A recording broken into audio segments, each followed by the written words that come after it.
Selon le journaliste juif Gedeon Levy, journaliste auprès de Haaretz, la société israélienne est enfermée derrière trois principes.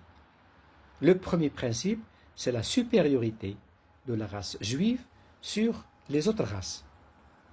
La majorité des juifs se considèrent, selon Gedeon Levy, comme le peuple élu par Dieu, qui leur a donné la Palestine comme une terre promise du Nil à l'Euphrate.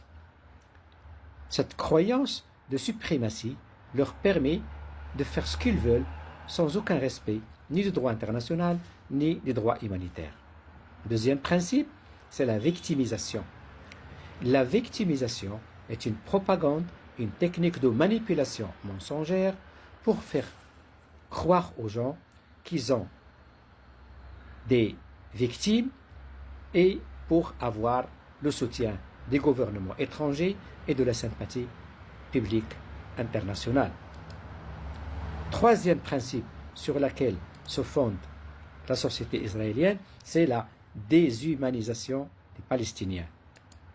Selon le journaliste Gedeon Levy, pour ce gouvernement messianique et religieux, les Palestiniens ne sont pas considérés comme des êtres humains, mais comme des sous-êtres ou bien comme des esclaves.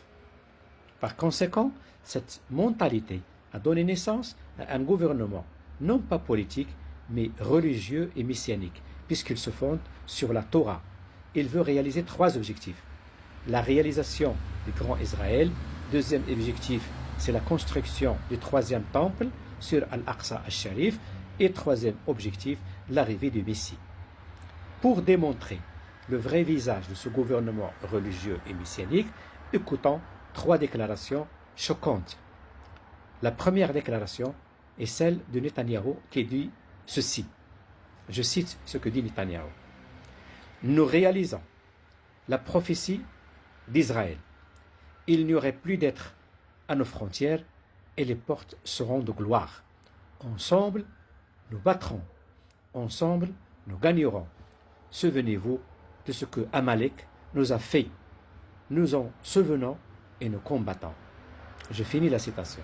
Par Amalek, il vise les Arabes, c'est-à-dire le royaume de l'Égypte, d'Amalek.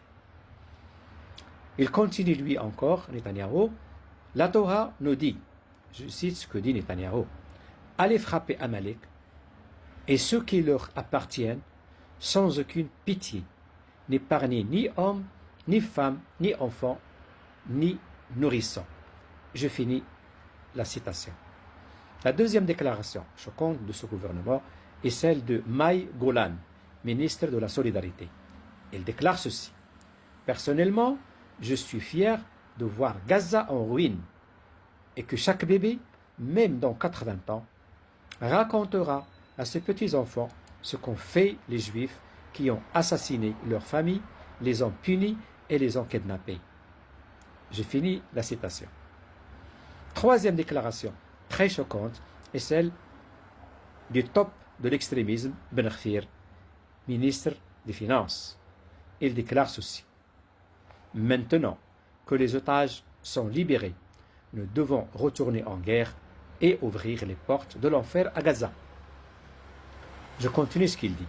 J'ai entamé des négociations avec les Américains pour partager les bénéfices de la vente des terrains à Gaza. Nous avons dépensé beaucoup d'argent dans cette guerre et maintenant nous voulons récupérer cet argent.